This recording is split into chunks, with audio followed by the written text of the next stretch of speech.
لله الحمد لله وحده والصلاة والسلام على من لا نبي بعده نحمده ونستعينه ونستغفره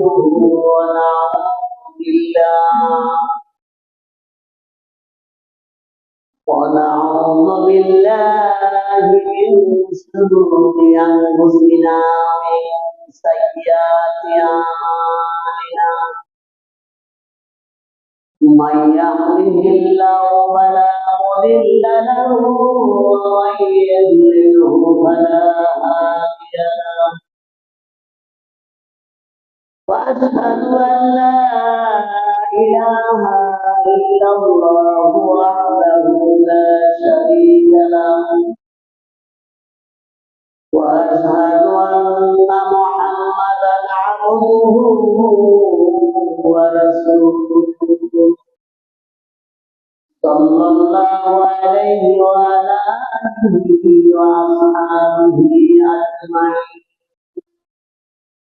يا أيها الذين آمنوا اتقوا الله حق تقاته ولا تموتن إلا وأنتم مسلمون يا أيها الناس اتقوا ربكم الذي خلقكم من نفس واحدة وخلق منها زوجها وبث منهما رجالا كثيرا ونساء واتقوا الله الذي تساءلون به والأرحام إن الله كان عليكم رقيبا يا أيها الذين آمنوا اتقوا الله وقولوا قولا سديدا يصلح لكم أعمالكم ويغفر لكم ذنوبكم ومن يطع الله ورسوله فقد فاز فوزا عظيما خير الهدي كتاب الله وخير الحديث حديث محمد صلى الله عليه وسلم وشر الأمور محدثاتها وكل محدثة بدعة وكل بدعة ضلالة وكل ضلالة في النار أعوذ بالله من الشيطان الرجيم بسم الله الرحمن الرحيم إن فتحنا لك فتحا مبينا الحمد لله আমরা মহান রবের কাছে কৃতজ্ঞতা জ্ঞাপন করছি এই জন্য যে মহান আল্লাহ তাআলা আমাদেরকে আজকের এই পবিত্র জুমার দিনের হিজরি 1446 সালের 2রা রবিউল আউয়াল এই তারিখে আমরা আল্লাহর মসজিদে সালাতের উদ্দেশ্যে আসতে পারি। মহান আল্লাহ তাআলা আমাদেরকে সুযোগ দিয়েছেন, আমাদেরকে এখানে আসার মতো তৌফিক দিয়েছেন। এই জন্য আমরা সকলেই তার কাছে শুকর আদায় করি। সকলকে বলি আলহামদুলিল্লাহ। রব্বানা ওয়া লাকাল হামদ হামদান কাসীরান তাইয়িবান মুবারাকান ফীহি ইয়া রাব্বি লাকাল হামদু কামা ইয়ানবাগি লিজালালি ওয়াজহিকা ওয়া আযীমি সুলতানিক। সম্মানিত হাজিরিন, আমি আজকে সংক্ষিপ্ত জুমার এই খুতবার সংক্ষিপ্ত পরিসরে হুদায়বিয়ার সন্ধি সম্পর্কে আলোচনা করব। আলাইহি তাওয়াক্কালতু ওয়া ইলাইহি মুনীব, লা ইলাহা ইল্লা আল্লাহ। আমি মহান রবের সাহায্য কামনা করছি, তিনি যদি কিছু বলার তৌফিক দেন তবেই বলতে পারবো। এজন্য আমি তার সাহায্য কামনা করছি। রব্বি জিদনি রব্বি ইশরাহ লি সাদরি ওয়া ইয়াসসির লি আমরি সম্মানিত হাজিরিন, রাসূল সাল্লাল্লাহু আলাইহি ওয়াসাল্লাম 6 হিজরির শাওয়াল মাসে তিনি স্বপ্ন দেখলেন তিনি যেন বাইতুল্লাহ উমরা করতেন। তিনি যেন সাহাবীদেরকে নিয়ে আমার বাস করতেন, মাথা মন্থন করতেন। এই জাতীয় একটা স্বপ্ন তিনি দেখলেন। স্বপ্ন দেখার পরে সাহাবীদের কাছে তিনি স্বপ্নের কথা আলোচনা করলেন, বললেন যে হে আমার সাথীরা, সঙ্গীরা, আমি তো এইভাবে স্বপ্ন দেখেছি, আমি তো উমরা করেছি। সাহাবীরা খুলে খুব খুশি হলেন। এদিকে 6 বছর হলো মক্কার ভূমি ত্যাগ করে অনেকে মাতৃভূমি ত্যাগ করে মদিনায় হিজরত করলেন, এর ভিতরে আসার সুযোগ হয় নাই। ও রাসূলের স্বপ্ন তো স্বপ্ন না, আসলে রাসূলের স্বপ্ন এটা নবীদের স্বপ্ন, স্বপ্ন না। আমাদের স্বপ্ন তো ওই সেদিন হয়, অনেক সময় সত্য হয়, মিথ্যা হয়, কিন্তু নবী রাসূলের স্বপ্নগুলি ওই ডাইরেক্ট ওহী। এই জন্য রাসূল সাল্লাল্লাহু আলাইহি ওয়াসাল্লাম তিনি সাহাবীদেরকে বললেন যে তোমরা তৈরি হয়ে যাও, উমরার জন্য তৈরি হও। এবং সাহাবীরা সাধারণত তা গ্রহণ করলেন, অনেকেই সন্তুষ্ট চিত্তে তা গ্রহণ করলেন, অনেকেই সংবাদ শুনে পরেই সন্তুষ্ট হলেন। এই জন্য বহুদিন পরে তারা মাতৃভূমি মক্কায় যাইতে পারবেন এই সন্তুষ্ট হয়েছে। এতে করে অনেকেই খুশি হয়েছিলেন। আর কিছু লোক আছে যারা অসন্তুষ্ট হয়েছিল, কিছু দুর্বল চিত্তের ঈমান, কিছু মুনাফিক, যারা যারা মুখে মুখে বলতো রাসূলকে ভালোবাসে, আল্লাহকে ভালোবাসে, রাসূলকে নবী হিসেবে মানে, আল্লাহকে আল্লাহ হিসেবে মানে, এটা ছিল তাদের মৌখিক দাবি। এমন কিছু মুনাফিক যারা ছিল তারা খুবই কষ্ট পাইল। এমনকি কিছু বেদুইন লোকেরা, কিছু বেদুইন মুসলিমরা যারা ইসলাম সম্পর্কে ততটা অবধান ছিল না, তারা এই বিষয়টাকে ততটা গুরুত্ব দেয় নাই এবং অনেকেই না যাওয়ার পক্ষে তারা এই জন্য, এবং অনেকেই এলাকা ছেড়ে চলে গেল। এবং মুনাফিকরা বিভিন্ন অজুহাত দিয়া ওই রাসূল ইসলামের সাথে উমরা করা থেকে বাঁচার জন্য, না যাওয়ার জন্য তারা অনেক মিথ্যা অজুহাত দিল। কেউ বললো এই সময় আমাদের গৃহস্থলী কাজ, চাষাবাদের কাজ, আমাদের মুখ সন্তান সন্ততি আছে, কাজ কাম আছে, এই মুহূর্তে আমরা যাইতে পারলাম। বিভিন্ন ভাবে তারা অনেক বন্ধুর আপত্তি দিয়ে মুনাফিকরা সেখানে পাশ কেটে ফেললো। সত্যিকারের ইমানদার যারা, সত্যিকারের মুমিন যারা, তারা সন্তুষ্টি চিত্তে রাসূল সাল্লাল্লাহু এই দাওয়াতকে সমানন্দে গ্রহণ করলেন।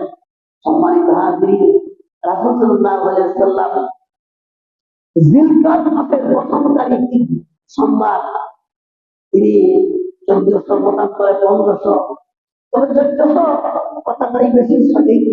1400 সাহাবীদেরকে নিয়ে তিনি শরীক মানে উমরার জন্য রওনা গেলেন।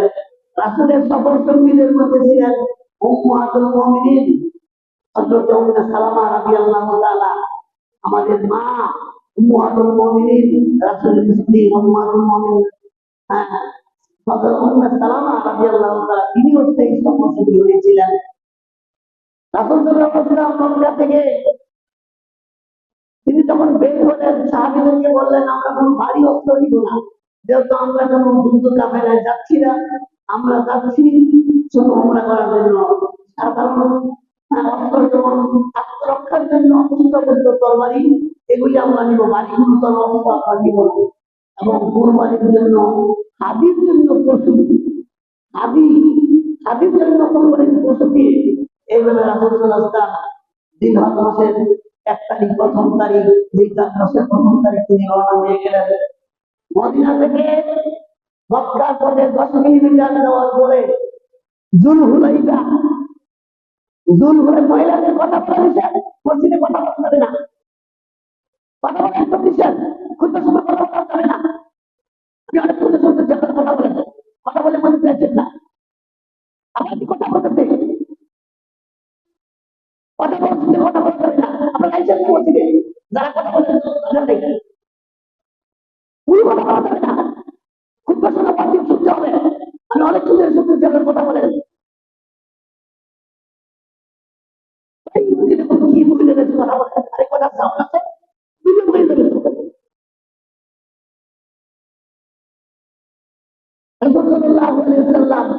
সাহাবীদেরকে নিয়ে রওনা হয়ে গেলেন। মক্কা থেকে, মদিনা থেকে মক্কার পথে, মদিনা থেকে 10 কিলোমিটার যাওয়ার পরে দোল হুলাইফা নামক স্থানে গিয়ে রাসূল ইহরাম করলেন। ওটা হলো হজ বা উমরা ইহরামের স্থান। আসলে আমরা অনেকে আজকে আমরা যারা হজ উমরা করি আমরা এই জিনিসটা বুঝি না। অনেকে বাড়ি থেকে ইহরাম করতে দেয়, অনেকে এয়ারপোর্ট গিয়ে ইহরাম করতে দেয়। ইহরামের জন্য নির্দিষ্ট স্থান আছে। বাংলাদেশি হাজিদের জন্য ইহরামের স্থান হচ্ছে ইয়াদাল্লাহ, জেদ্দায় বিমান নামার 10-15 মিনিট আগে বা 20 মিনিট আগে মাইকে এই বিমানে বলে দেওয়া হয় হাজি সাহেবগণ অথবা যারা উমরা করবেন এখন মিকাতে আসলে আপনারা উমরা ইহরাম করেন। কিন্তু কিছু লোক আছে না জানার কারণে তারা এয়ারপোর্ট থেকে ইহরাম বাঁধে, ইহরাম বাঁধে মিকাত থেকে। এরকম সব দিকের ইহরাম আছে। মদিনা থেকে যারা আসবে তাদের জন্য ইহরাম আছে দুল হুলাইফা। আবার তাইফ থেকে যারা আসবে তাদের ইহরাম আছে, বাংলাদেশের ইহরাম আছে। এই ইহরাম বাঁধতে হবে মিকাত থেকে। রাসূলুল্লাহ সাহাবীদেরকে নিয়ে মিকাত অতিক্রম করার পূর্বে তিনি ইহরাম করলেন এবং ইহরাম করার পরে তারা সেখান থেকে রওনা হলেন। এবং রাসূল সাল্লাল্লাহু আলাইহি ওয়াসাল্লাম তিনি অত্যন্ত দক্ষ বিচক্ষণ ব্যক্তি ছিলেন।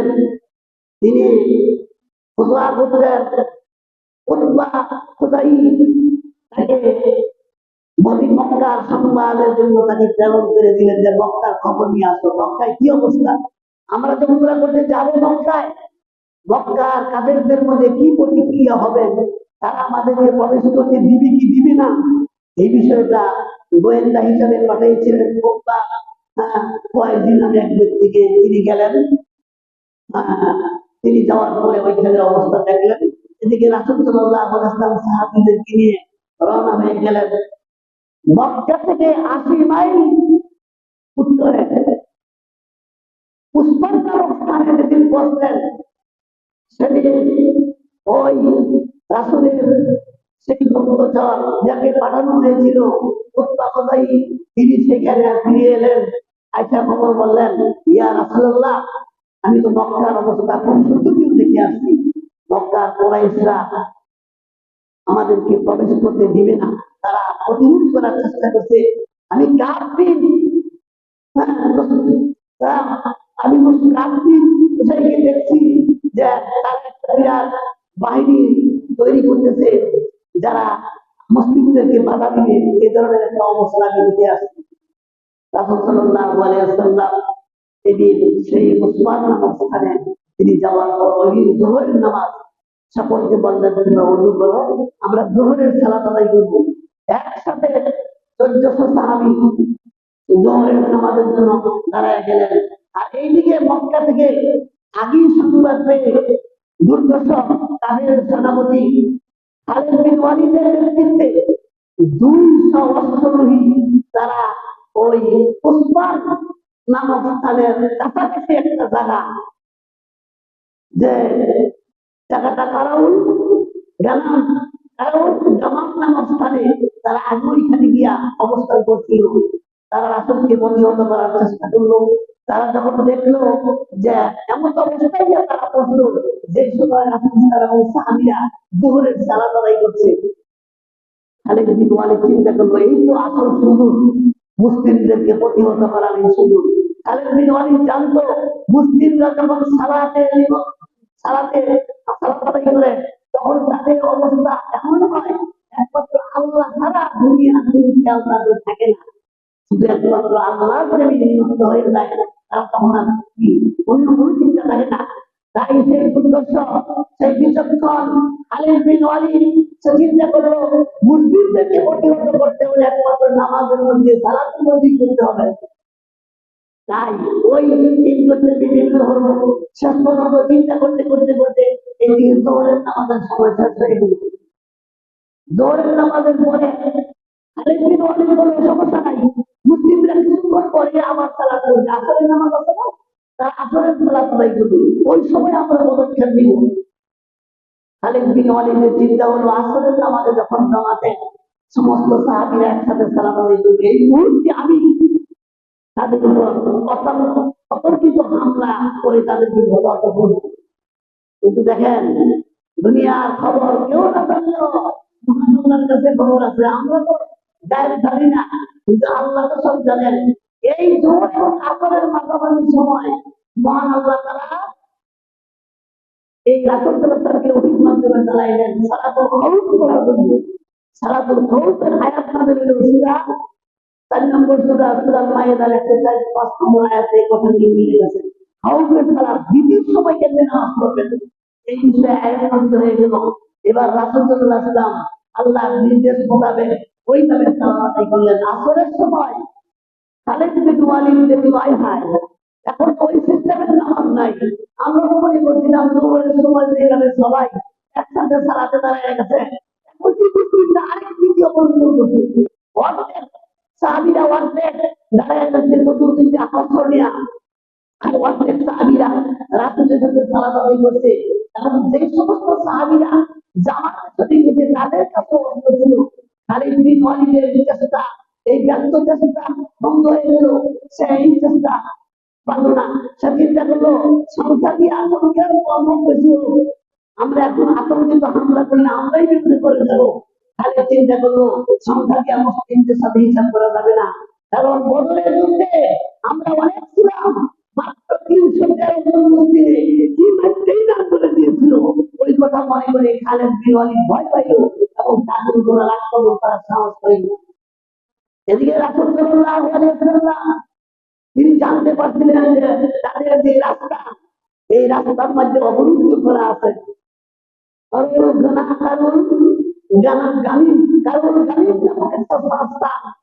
যে স্থানটা এই উসমান এলাকা থেকে খুবই কাছে ছিল, খুবই কাছে ছিল, সেখানে তিনি কি করলেন রাসূল সাল্লাল্লাহু আলাইহি ওয়াসাল্লাম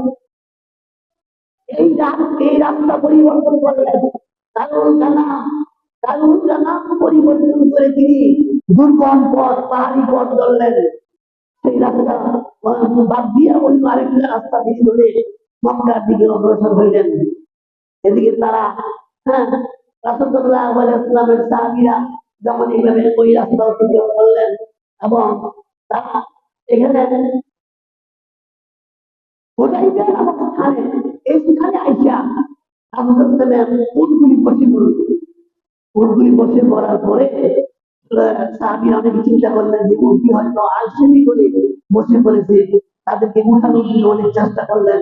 রাসূল বললেন না, এগুলি আলসে করে বসে নাই, এগুলি আমার মনে হয় ওই যে আব্রাহার রাস্তা হাতি বাহিনী নিয়ে আসছিল, আসার পরে হাতি একেবারে বসে পড়ছিল, হয়তো আল্লাহর কোনো নির্দেশেই তারা বসে পড়ছে। আমার মনে হয় এরকম বাস্তবিক রাসূল ওইখান থেকে অগ্রসর সামনে আর হন নাই, ওইখানে তিনি অবস্থান করলেন। এদিকে কাফেরদের একটা দল সেখানে আক্রমণ করার জন্য রাসূল সাল্লাল্লাহু আক্রমণ করার জন্য রাসূল সাল্লাল্লাহু আলাইহি ওয়াসাল্লামকে আক্রমণ করার জন্য তারা ওই যে তাজিম পাহাড়ের মধ্যে অবস্থান করেছিল, সেখান থেকে রাতের বেলায় তার অপরিচিত হামলা করে রাসূলের দলকে প্রতিহত করবে এই চিন্তা করে যখন তারা আক্রমণের চেষ্টা করলো, রাসূল সাল্লাল্লাহু আলাইহি ওয়াসাল্লামের এক সাহাবী মুহাম্মদ বিন মুসলামা রাদিয়াল্লাহু তাআলা তিনি অত্যন্ত দক্ষতার সাথে ওই 80 জনের যে বাহিনীটা, এই বাহিনীকে সবগুলো লোককে তিনি গ্রেফতার করলেন। গ্রেফতার করে রাসূলের কাছে নিয়ে আসলেন। ইয়া রাসূলুল্লাহ, কি অবস্থা? রাসূল চিন্তা করলেন আমি এই বন্দীদের যদি হত্যা করি অথবা তাদেরকে কঠিন শাস্তি দেই তাহলে অবস্থাটা ভালো হবে না। তিনি অত্যন্ত হিকমতের সাথে কাজ করলেন। চিন্তা করেন আমরা তো যুদ্ধ করতে আসি নাই, আমরা আসছি উমরা করতে, এখানে তাদেরকে আমরা তাদের উপর কোনো আক্রমণ করবো না। তাই তিনি 80 জন লোককে বিনা শর্তে নিঃশর্তে মুক্তি দিয়ে দিলেন। এদিকে কাফেরদের পক্ষ থেকে একজন আসলো, তার নাম বুদাইল এসে রাসূল সাল্লাল্লাহু আলাইহি ওয়াসাল্লামের কাছে কথোপকথন করলেন, বিষয়টা আলোচনা করলেন এবং রাসূল সাল্লাল্লাহু বুদাইল বিন মুরওয়াকে বুঝাইতে চেষ্টা করলেন যে বুদাইল বিন মুরওয়াকে বললেন যে দেখো আমরা কিন্তু যুদ্ধের জন্য আসি নাই, আমরা এখানে আসছি উমরা করার জন্য, অতএব তোমরা আমাদেরকে বাধা দিও না, আমরা উমরা করে চলে যাবো। কিন্তু এই বিষয়টা বুদাইলকে বুঝছিল। সে যখন কুরাইশের কাছে গিয়ে বললো যে আমি নিজে দেখলাম তারা এই হাদিগুলি নিয়ে আসছে, এই কুরবানির পশুগুলি প্রত্যেকটা আসলে ওই যুগের লোকেরা কুরবানির যে পশু এগুলিকে হাদি বলা হয়, এই হাদিকে তারা মালা দিয়া চিহ্নিত করে এবং উটকে তারা ওই একটা স্থানে ক্ষতস্থান করে রক্তাক্ত করে এটাকে চিহ্নিত করা হয়। এই জন্য বলা হয় যে সমস্ত হাতির পশু, এই পশুগুলিকে লোকেরা কি করে না, হত্যা করে না, চিন্তাই করে না, এই জন্য তারা এই কাজটা করতো। তো বোঝাই যে বলবো, আমি দেখে আসছি মোহাম্মদকে যে তিনি মনে উমরার জন্য আসছেন, তার একটা নিদর্শন ছিল, তিনি হাতি নিয়ে আসছেন, অতএব তাদেরকে মক্কায় উমরা করতে দেওয়া হোক। ওরা এসে কিছু লোকেরা এই বোঝাইকে বললো, তুমি তো কিছু বুঝো না, মোহাম্মদের চক্রান্ত তুমি বুঝো না, মোহাম্মদ বুঝতে শুরু, সে উমরার কথা করে প্রবেশ করবে, সাথে আমাদেরকে পশু কাটা করবে, এটা সম্ভব না, এটা অসম্ভব না। তার মধ্যে আরেকজন ব্যক্তি ছিল উরওয়া, উরওয়া বিন মাসুদ। তারা উরওয়া বিন মাসুদকে পাঠাইল যে যাও তুমি গিয়ে দেখো মোহাম্মদের সাথে বিষয়টা আলোচনা করো। উরওয়া বিন মাসুদ রাসূল সাল্লাল্লাহু আলাইহি ওয়াসাল্লামের সাথে এসে আলাপ আলোচনা করলো যে, এবং এক পর্যায়ে উরওয়া বিন মাসুদ রাসূলকে এমন ভীতি প্রদর্শন করলো যে আপনি কি ভাবছেন এই 1400 লোক নিয়ে মক্কায় প্রবেশ করে আপনি জয় করতে হবে? হ্যাঁ, আপনারা আপনার অবস্থা এমন হবে, আমরা যদি আপনার উপর যুদ্ধ যুদ্ধ যুদ্ধ আক্রমণ শুরু করি, আপনাদের 1400 লোককে কোথায় যাবে? আপনাকে ফালায়া হ্যাঁ সব যুদ্ধ হারানি যেতে চান তবে হযরত সিদ্দিক আকবর রাদিয়াল্লাহু তাআলা তিনি ছিলেন অত্যন্ত নরম দিলের মানুষ, জীবনে কোনোদিন রাগ করেন নাই। এই কথাটা বুখারীতে আসছে, হাদিসটা বুখারীতে আসছে। এই যে আবু বকর এত গরম হয়ে গেছিল, যাই হোক আপনি কি বলেন, তুই কি বলছস, আমরা রাসূলকে ছেড়ে পরিত্যাগ করে চলে যাবো? এবং উরওয়াকে একটা গালি দিয়েছিল, একটা গালিও দিয়েছিল, বলে একটা গালি দিয়েছিল, এই কথাটা হাদিস শরীফে আছে। হ্যাঁ, তো এইভাবে উরওয়া দেখলো যে না, আসলে তো তা না, কারণ রাসূল সাল্লাল্লাহু আলাইহি ওয়াসাল্লামের সাহাবীরা রাসূলকে এতটা অনুসরণ করে, এতটা ভালোবাসে, সে দেখলো যে রাসূলের মুখে থুতুটা বানাইলে এটা বাড়িতে করতে দেয় না। সাহাবীরা কি করে, থুতুটা নিয়ে যায় শরীরে মারে, এই অবস্থা এই গলির পানিটা পুরিটা বানাইলে এটা প্রমাণ দেয় না। এরকম অবস্থা দেখিয়া এই বড়ুয়া সে কাকে কোরাইশের কাছে গিয়ে বললো যে আমি জীবনে অনেকবার এই নাজদাসী বা রাজা নাজদাসী ভারত দেশের বাদশা অনেক রাজা বাদশাদের কাছে আমি গেছি বিভিন্ন পাইকাম নিয়া, কিন্তু মোহাম্মদ সরকারের মতো দেখি নাই এত চাঞ্চল্যকর। ভালো রাজা নাজদাসী কত চাঞ্চল্যকর, তার লোকেরা কত মানে, কিন্তু আমি দেখলাম মোহাম্মদ সাল্লাল্লাহু তার অনুসারীরা এত মানা, এটা নিজের চোখে না দেখলে বোঝা যাবে না। আমি দেখলাম তার অনুসারীরা তার মুখে দুটোটা মালিক করতে দেয় না, প্রচুর পুলিশ ভান্ডাবাজি করতে দেয় না, এতটা অনুকরণ করে। এবার উমরা বলছে আমি নিচ্ছি মুহাম্মদকে যদি আমরা প্রতিহত না করি, এটা কোনো একটা ফায়সালার মাধ্যমে, সন্ধির মাধ্যমে, তাহলে যদি এটা না করা হয় তাহলে শেষ পর্যন্ত আমরা টিকতে পারবো না। শেষ পর্যন্ত তারা বিষয়টা বুঝলো যে ঠিকই, আসলে তো এদিক দিয়া অনেকটা তারা দুর্বল হয়ে গেছে। রাসূল সাল্লাল্লাহু আলাইহি ওয়াসাল্লাম এদিকে হুদাইবিয়া নামক স্থান থেকে তিনি চিন্তা করলেন যে আমরা একজন লোককে পাঠাই, একজন লোককে দূত হিসাবে পাঠাই এই আপসের জন্য, মীমাংসার জন্য। রাসূল সাল্লাল্লাহু আলাইহি ওয়াসাল্লাম সাহাবীদের মধ্যে সবচেয়ে প্রবীণ সাহাবী এবং বিশেষ করে সবচেয়ে দানবীর, সবচেয়ে দানশীল ব্যক্তি হযরত উসমান ইবনে আফফান রাদিয়াল্লাহু আনহু তিনি পাঠাইলেন এখানে সংবাদ দেওয়ার জন্য। রাসূল চিন্তা করছে উসমান গনির পয়সা খায় নাই এমন লোক মক্কায় নাই, মক্কায় উসমান গনিকে কিছু বলবে পড়বে এমন লোক নাই, যদিও তারা ইসলামের শত্রু। এই জন্য আবু বকরকে পাঠাইলে ঠিক হবে না, উমরকে পাঠাইলে ঠিক হবে না। এই জন্য রাসূল খুব চিন্তা কইরা অত্যন্ত প্রজ্ঞার সাথে দূত হিসাবে পাঠাইলেন হযরত ওসমান রাদিয়াল্লাহু তাআলা, তাকে পাঠাইলেন যে তুমি যাও তাদের সাথে কথা বলো। হ্যাঁ, এরা কি করতে চায়, এরা যদি কোনো সন্ধি করতে চায়, চুক্তি করতে চায়, তাহলে কিভাবে করে তিনি আলাপ করে। হযরত ওসমান রাদিয়াল্লাহু তাআলা তিনি তাদের সাথে কথা বললেন, প্রথম তারা আলোচনা করলেন। আসলে আলোচনাগুলি একটু লম্বা ছিল, আলোচনাগুলি একটু বেশি লম্বা ছিল, যার জন্য একটু সময় বেশি লাগছে। এইদিকে একটা গুজব প্রচার হয়ে গেল। গুজবটা ছিল কি, লোকেরা শুনছে যে ওসমান গনিকে তারা হত্যা করছে। এদিকে 2-3 দিন হয়ে গেছে, ওসমান গনি আসতেছে না, আর ওই যে তো মোবাইল ছিল না, খবর নেওয়া দেখব। তো রাসূলের কাছে এই খবর পড়ছে যে আপনারা তাদের পাঠাইছেন দূত হিসাবে, এই কাফেররা তাদের হত্যা করছে। এই সংবাদ সুবাদ রাসূল যখন পেলেন, রাসূল সমস্ত 1400 সাহাবীদেরকে একত্র করলেন আর বলেন যে তোমরা একটা বায়াত করো, যদি তাই হয়, যদি উসমান গনিকে হত্যা করা হয় তাহলে একটা বায়াত দিলেন যে আমরা উসমান গনির হত্যার প্রতিশোধ না নিয়ে কেউ ঘরে ফিরবো না, কেউ মদিনায় যাবো না।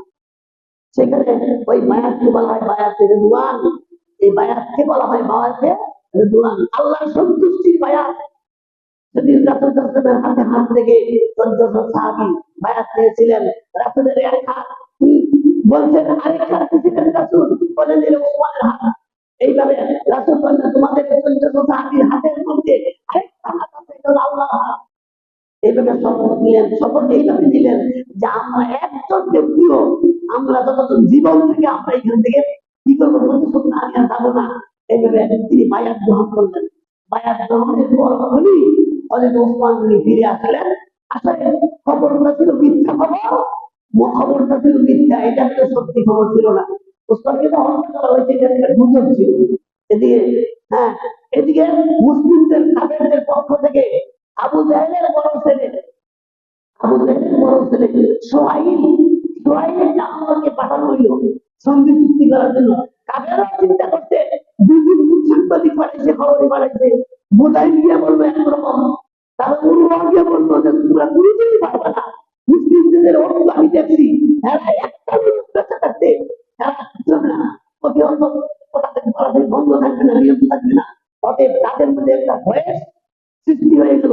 তারা অতীতের জীবন চিন্তা করলো, বদলের কথা চিন্তা করলো, উহুদের কথা চিন্তা করলো, খন্দকের কথা চিন্তা করলো, এই সমস্তের কথা চিন্তা করিয়া তারা আতঙ্কিত হয়ে গেল। শেষ পর্যন্ত তারা সন্ধি করার জন্য তারা আরো বেশি অনুপ্রেরিত, তারা আরো বেশি উৎসাহিত হলো। সোহাইল বিন আমরকে পাঠাইলেন, পাঠাইলো যাতে করে একটা সন্ধি চুক্তি করা হয়। সোহাইল আসার পরে সেখানে অনেক কথোপকথন হলো, আলাপ আলোচনা হলো, মৌখিক ভাবে আলোচনা হলো যে এইভাবে এইভাবে কি করবো, আমরা চুক্তি করবো। মত্ত চুক্তি হবে, মৌখিক হচ্ছে, এখনো লেখা হয় নাই।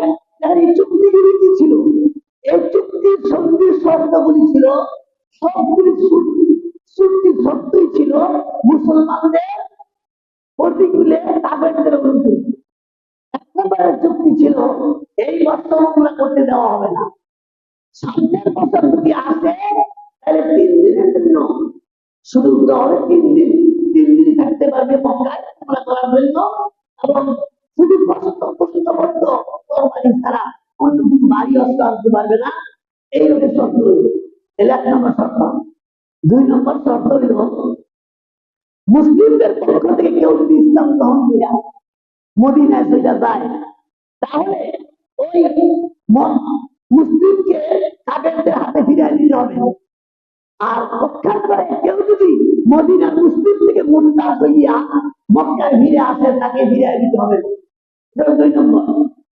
3 নম্বরের চুক্তি ছিল মক্কার আশেপাশে এবং মদিনার আশেপাশে এই সমস্ত গোত্রগুলি ছিল, বনু খুজা, বনু বকর, এই সমস্ত গোত্রগুলি যদি তাদের কুরাইশদের সাথে মিত্রতা করতে চায় পারবে, যদি মুসলিমদের সাথে মিত্রতা করতে চায় যে কোনো পুত্র যে কোনো পক্ষের সাথে মিত্রতা করতে পারবে। এটা হলো 3 নম্বর শর্ত। আর 4 নম্বরের শর্ত ছিল 10 বছর যুদ্ধ বিরতি থাকবে, শান্তি চুক্তি মানব 10 বছর হত্যা হবে না, মারামারি হবে না। এই 4টা শর্ত ছিল। তো এখন শর্ত সন্ধির শর্ত লেখা হয় না, শুধু মুখে মুখে আলোচনা হয়েছে। এবার রাসূল ইসলাম হযরত আলী রাদিয়াল্লাহু তাআলাকে বললেন, আলী তুমি এই সন্ধির শর্তগুলি লিপিবদ্ধ করো। হযরত আলী রাদিয়াল্লাহু তাআলা তিনি সন্ধির শর্তগুলি লেখার জন্য শুরু করলেন। প্রতিটি লেখেন বিসমিল্লাহির রহমানির রহিম, তিনি সর্বপ্রথম লেখেন বিসমিল্লাহির রহমানির রহিম। তারপরে সোহাইল বিন আমর পড়তে বলতে না, এই বিসমিল্লাহির রহমানির রহিম আমার কেনা, আমরা জীবন ভরা আমরা কোন কাজ শুরুতে আমরা বিসমিল্লাহ আল্লাহু আলাইহি, আমরা আমাদের নিয়ম হলো বিসমিল্লাহির রহমানির রহিম লেখা যাবে না, লেখা হবে বিসমিল্লাহ বিসমিল্লাহ আল্লাহুম্মা, আল্লাহর নামে শুরু করা। এটা ওই জাহিলিয়াত যুগে ছিল। তাদের মুসলিমরাও যে কোনো কাজ করলে তারা এইভাবে বিসমিল্লাহ আল্লাহুম্মা, আল্লাহর নামে শুরু করাবো। তারপর আপত্তি করলো যে বিসমিল্লাহির রহমানির রহিম, বিসমিল্লাহ ছিল কোরআনের আয়াত, সেজন্য সোহাইল এটা বললো যে না, এটা হবে না, বিসমিল্লাহ লেখা যাবে না, লিখতে হবে বিসমিল্লাহ আল্লাহুম্মা। শেষ পর্যন্ত এটাই বললো, বিসমিল্লাহ আল্লাহুম্মা লিখলো। তারপরে লেখা ছিল মুহাম্মদ সাল্লাল্লাহু আলাইহি সাল্লামের এবং আমিরের পক্ষ থেকে সুহাইল ইবনে আমরের নিম্নবর্ণিত শব্দগুলি সন্ধি শর্ত হিসাবে গৃহীত হইল। এবার সুহাইল ইবনে আমর যখন দেখলো মুহাম্মদুর রাসূলুল্লাহ দেখছে, তখন সে আবিষ্কার করলো যে না, আমি তো এই সন্ধিতে চুক্তিতে স্বাক্ষর দেবো না। কেন? তোমরা মুহাম্মদুর রাসূলুল্লাহ লেখছো কেন? আমি তো মুহাম্মদকে রাসূল মানি না। মুহাম্মদকে যদি রাসূলই বলতাম তাইলে কতগুলো চুক্তি গ্রহণ করলে বাধা তোমার বাধা দিলাম বলি। অতএব এটা কাইটা তোমরা লেখা মুহাম্মদ ইবনে আব্দুল্লাহ, আব্দুল্লাহ বেটা মুহাম্মদ। সাহাবীদের মধ্যে অনেকেই উত্তেজিত হয়ে গেল, যে কি কথা, রাসূল যে মুহাম্মদ, মানুষকে রাসূল লেখা যাবে না। শেষ পর্যন্ত রাসূল কি বললেন, ঠিক আছে এটা দাও। হযরত আলী রাদিয়াল্লাহু তাআলা তিনি আপনি বলে, ইয়া রাসূলুল্লাহ, আমার হাত দিয়া আমি আপনার রাসূলের দেখাতে পারবো না। তখন রাসূল সাল্লাল্লাহু বললেন, আলী তুমি আমার দেখায় দাও, কোন জায়গায় লেখো মুহাম্মদুর রাসূলুল্লাহ। আসলে রাসূল উম্মি ছিলেন, তিনি অক্ষর জ্ঞান ছিলেন না, যার জন্য দেখায় দিয়েছিল। আর নিজের হাতে রাসূল নিজের হাতে এই মুহাম্মদুর রাসূলুল্লাহ লেখা দিয়েছিলেন। এদিকে সাহাবীরা খালি ছোট কামরায় রাসূলের বিপক্ষে তো কিছু বলছেন না। সবার ইচ্ছা হলো এই সবগুলি শর্ত হইতেছে ইসলামের বিপক্ষে, কাফেরদের পক্ষে। এটা কি করে মেনে নেওয়া যায়? সবাই খালি ছোট কামরায়, হ্যাঁ তুমি বুঝতে কামরাই গেছে। এখন দিন চার এরকম বেশি ছিল। এরকম হযরত ওমর ফারুক রাদিয়াল্লাহু তাআলা বললেন, ইয়া রাসূলুল্লাহ, আপনি কি আল্লাহর রাসূল নন? না। আমরা কি মুসলিম নই? না। ইয়া কাফেররা কি কুফর রাখি? তারা কি কুফর নয়? বলে না। তাহলে আমরা কেন এইভাবে মেনে নিব তাদের সবগুলি কথা? তখন রাসূল বললেন, ওমর মেনে নাও। আসলে ঘটনাটা সাহাবীরা বুঝতে পারছিল না, কিন্তু রাসূলের কাছে আল্লাহ ওহী করেছিলেন যে কোনো শব্দই কাফেররা দেয়, খালি আপনি শুধু একটা চুক্তি করেন। হ্যাঁ, সেই শর্তই দেয়, খালি একটা চুক্তি করে যান, এটি বুঝে নিব। কিন্তু সাহাবীদের মনে কষ্ট, আমরা এই শর্তগুলি সবগুলি শর্ত এদের পক্ষে আন্দোলন হোক। মদিনা থেকে কোন মুসলিম যদি ইসলাম ত্যাগ কইরা মদিনায় পক্ষে আইয়ে এইটা কারণ নাম লাগলো না, নাম দিত না। কিন্তু কোন কাফের যদি মক্কা থেকে কোন কাফের যদি মুসলিম হয়ে মদিনা যায়, তার ব্যাপার দিতে কেমন চুক্তি এগুলি? সাহাবীদের মধ্যে অনেকেই খুব উত্তেজিত হইল। শেষ পর্যন্ত আবু বকর রাদিয়াল্লাহু তাআলা তাদেরকে শান্ত করলেন যে, শোনো, তোমরা একটা কথা শোনো, আমরা রাসূলের আনুগত্য করি, আল্লাহ রাসূলই ভালো জানেন, আল্লাহ তার রাসূলই ভালো জানেন কেন এগুলি করতেছে। শেষ পর্যন্ত চুক্তি স্বাক্ষরিত হইল। এই মুহূর্তে আবু জাহেলের যে ছেলে সোহাইল, এই সোহাইলের ছেলে আবু জান্দাল, সে দীর্ঘদিন যাবত ইসলাম গ্রহণের কারণে তাকে নির্যাতন করা হয়েছে, কারারুদ্ধ করা হয়েছে, কারাবন্দী করা হয়েছিল এই আবু জান্দালকে। এই আবু জান্দাল শুনল যে মদিনা থেকে এইভাবে মুসলিমরা আসছে, মুজাহিদরা আসে, সে আত্মরক্ষার জন্য কিভাবে কেমনে জানি শিকল ভাঙ্গিয়া সে বন্দিশালা থেকে মুক্ত করে নিজেকে, হ্যাঁ, শিকল কিছু বাংলা আছে এই শরীরে অবস্থায় তিনি মুসলিমের কাছে গিয়ে ডুব দিলেন। আর যখন সোহাইল দেখলো তার ছেলে আবু জান্দাল মুসলিমের কাছে, তখন বলছে না, আমি সন্ধি শর্ত মানি না, যদি তারা ফেরত না দাও, অবশ্যই যেহেতু শর্ত অনুযায়ী আমার ছেলেকে ফেরত দিতে হবে। রাসূল বললেন, সোহাইল, তাকে না দিলে কি নয়? বলতে না, চুক্তি মোতাবেক আমাকে ফেরত দিতে হবে। দেখেন এখানে সন্ধির মধ্যে একটা হাট আছে। আসলে হাটটা কাফেররা বুঝছে না। বলা হয়েছিল কাফেরদের পুরুষ রাজু, এখানে পুরুষ বলা হয়েছিল যদি মদিনায় ফিরে যায় তাকে ফেরত দিতে হবে।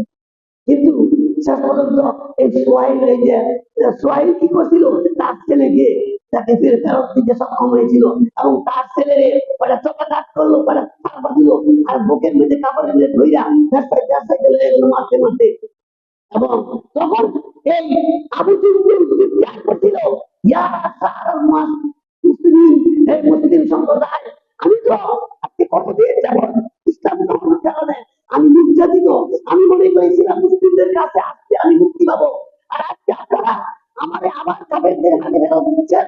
আমি তো এখন বিভ্রান্ত হয়ে যাবো, আমি তো ভয় করে যাবো, আমি তো ইমান থেকে এলাকা কঠিন হবে, এভাবে চিৎকার করছিলেন। হযরত ওমর রাদিয়াল্লাহু তাআলা তখন আবু জান্দালের কাছে একটা খোলা তরবারি নিয়েছিল। খোলা তরবারিটা নিয়ে উদ্দেশ্য ছিল, উমরের উদ্দেশ্য ছিল সে যদি ইচ্ছা করে, সে যদি ইচ্ছা করে তাহলে তরবারিটা নিয়ে তার বাবাকে হত্যা করতে পারবে। এই সুযোগটা হয়তো উমরে দিয়েছিল, কিন্তু তার ছেলে এই সুযোগটা নেয় নাই। সে চিন্তা করলো যে না, আমার পিতা, তার পিতাকে সে সম্মান করলো, সে ইচ্ছা করলে তরকারি দিয়ে তার পিতাকে হত্যা করতে পারত, কিন্তু করে নাই।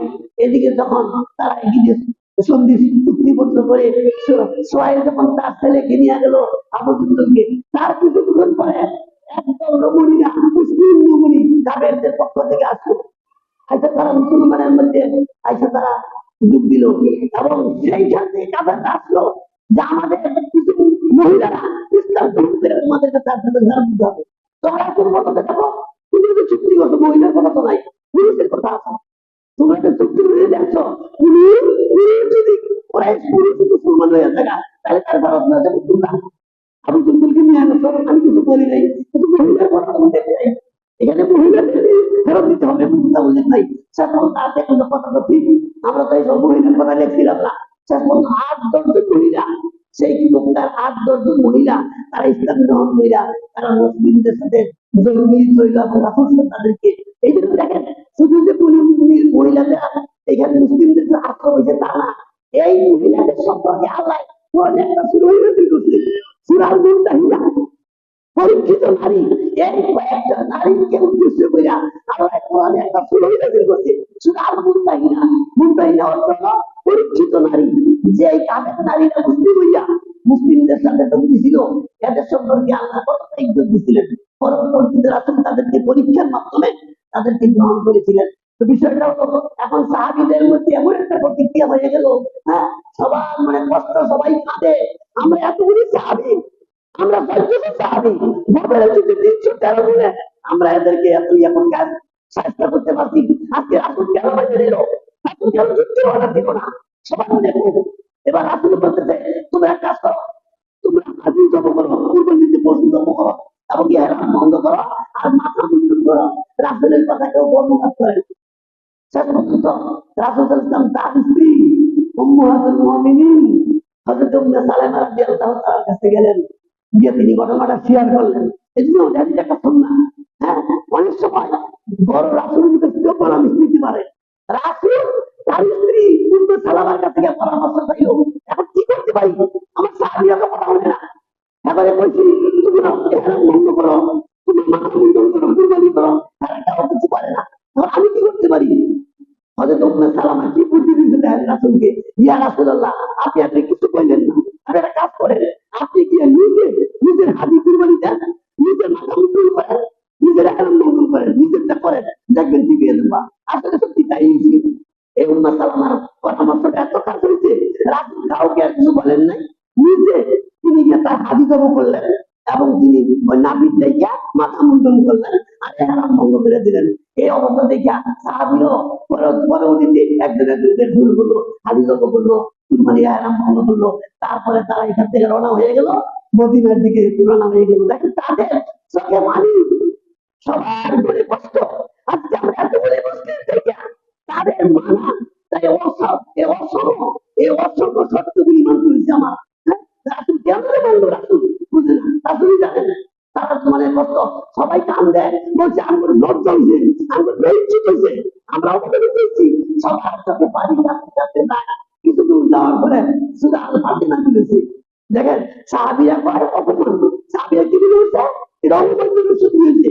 আল্লাহ পায় না, ইন্না ফাতহানা লাকা ফাতহুম মুবিন। সাহাবীরা কইছে এটা অপমান করে শুন দিয়েছে। আল্লাহ পায় না, তোমার বিজয় হয়েছে, মানে আত্মপরে কি বলছে, সাহাবীগণ আল্লাহ না, সাহাবীরা অপমান দিয়েছে, আল্লাহ পায় না, তোমার বিজয় হয়েছে, এটা তোমার বিজয়। এই যে তোমার মাংস সন্ধি শব্দ মাইয়া সন্ধি করলো, এটা তোমার বিজয়। বাস্তবিক তাই হয়েছিল, এটাই বিজয় হয়েছিল। যখন আবু জন্দলকে নিয়ে যায়, আমি কিন্তু খুব আন্তনাদ করতে আমি আপনি কথা বলতে আমার কষ্ট করতেছি, আবার কি আপনি সত্যি রাস্তায় দিলেন? তখন বলছিল আবু জন্দল, তুমি যাও, ধৈর্য ধরো, আল্লাহ তোমার জন্য একটা রাস্তা খুলে দিবে। দেখেন কেমন রাস্তা খুলছে। এই দিকে কিছুদিন পরে মক্কার এক লোক, নাম হলো আবু বাসির। এই আবু বাসির মুসলমান হইয়া সে মক্কা থেকে মদিনায় গেছে। রাসূলের কাছে পায় মক্কার লোকেরা বাড়াইছে যাও মুহাম্মদের কাছে গিয়ে বিচার দাও চুক্তি মোতাবেক তারা ফেরত দিত। তো এই দুজন লোক গেছে মক্কা থেকে গিয়া বলছে যে বাসুর নামে একটা লোক মক্কা থেকে ইসলাম গ্রহণ করে মদিনায় আইছে তারা ফেরত দেন। রাসূল চুক্তি মোতাবেক দিতে বাধ্য। এই চুক্তি আদাউল বাড়ির কথা রাসূল কি করলেন তারা ফেরত দিলেন। এই আবু বকর অনেক কান্দাকারি করলো, ইয়া রাসূলুল্লাহ আপনি সত্যি দিয়ে দিলেন। রাসূল বলল আবু বকর তুমি ধৈর্য ধরো, আল্লাহ তোমার রাস্তা খুলে দিব। রাসূল কি করলেন আবু বকর কি দিয়ে দিলেন দুইজনের হাতে। এই মদিনা থেকে 10 কিলোমিটার গিয়া জুলহুলাইফা নামক স্থানে গিয়া তারা কইছে কি বইছে এক রাস্তা বইছে বইছে কাছে চলে বইয়া খেজুর খেজুর ভাবছি খাইবে খেজুর পানি বারো তেরো কেছে নাও তুমি খাও। তিনজন তারা দুইজন হারে আবু বকর তো তিনজন বইয়া খাইতেছে তো খাবার মাইয়ের কথা হইতেছে হ্যাঁ অতটা থুইয়া ওই তুলিয়ার জন্য থুইয়া বইয়া খাইতেছে।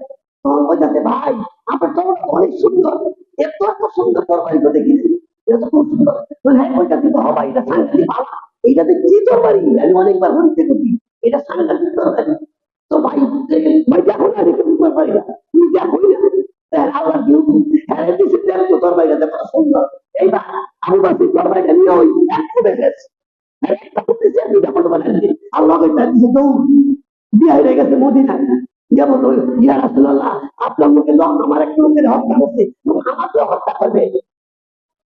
চিন্তা করলো আবু বকর চিন্তা করলো হ্যাঁ রাসূল বলল আবু বকর তুমি কেন পারলা এখন তো আমাদের চুক্তি মোতাবেক আমরা আমরা দিয়ে যাবো তুমি তো চুক্তি করা মক্কার কোন লোক ইসলাম গ্রহণ করে ফেরত দিব চুক্তি কি আছে তুমি কেন হত্যা করতে গেলা এখন আমি কি চুক্তি করবো। তো আবু বকর বলল ইয়া রাসূলুল্লাহ আপনার কাম আজকে আপনি করছেন আপনি ফেরত দিয়ে দিয়েছিলেন এটা আমার কাম আর আমার কাম আমি করছি অর্থাৎ আমাকে আমার গতিতে থাকতে দেন। এই আবু বকর চিন্তা করলো আবার তো লুকাই ফেরত দিয়ে দিব আবার যদি লুকাতে লুকাইয়ে আমার ফেরত দিয়ে দিব। তাই তিনি কি করতে বলা ওই মদিনা থেকে ওই যে লোহিত সাগরের পারে একটা জায়গার মধ্যে ওইখানে গিয়ে আত্মগোপন করছে। এরপরে জানাই মুসলিম নয় ওই যে মদিনা থেকে সিরিয়ার যে রাস্তাটা মক্কার কুরাইশরা যে সিরিয়ায় ব্যবসা করতো ওই লোহিত সাগরের পারে তারা একটা আস্তানা করছে যেই মক্কা থেকে মুসলিম তাই গিয়ে দুধ দেয়। তারপরে আবু জাহেলের নাতি এই সোহাইলের পুত্র শাহ কি করলো খবর পাইল শাহ ওই আবু বকরের সাথে যোগ দিল এমন করতে করতে 70-80 দূর হয়ে গেছে। এই অত্যাচারী মুসলমান যারা পলাতক মুসলমান তারা যাই যাই মুসলমান এই আবু বকরের যোগ দেয় একটা বিরাট এক বাহিনী হচ্ছে এখন ঘটনা হচ্ছে এই মক্কা লোকেরা ব্যবসা করতে না ওই মন্দিরে সিরিয়ায় ব্যবসা করতে গেলে তারা তো আটকা রেখে দেয়।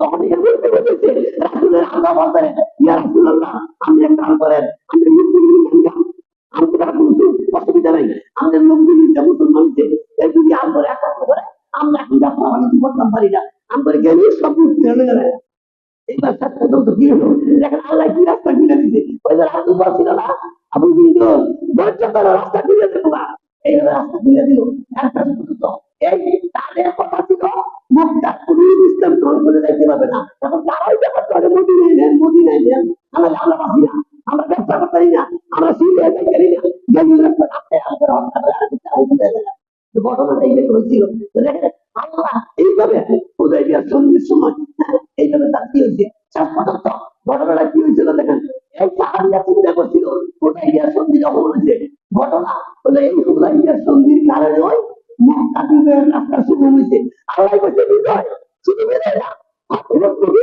প্রকাশ্য বিজয় দেখেন কিভাবে হইল। এর পরের বছর করছে কি এইদিকে মুসলিমদের পক্ষে যোগ দিল আর বনি বকর করতো কুরাইশদের সাথে যে মিত্রতা করতো ঘটনা কি আপনারা বুঝলেন। হুদায়বিয়া সন্ধির পরে খুদাগোত্র মুসলমানদের পক্ষে দিল আর আবু বনি বকর গেল কাফেরদের পক্ষে। তো বনি বকরের এক লোক খুদাগোত্রের এক লোককে হত্যা করছে খুদাগোত্রের এক লোককে হত্যা করছে।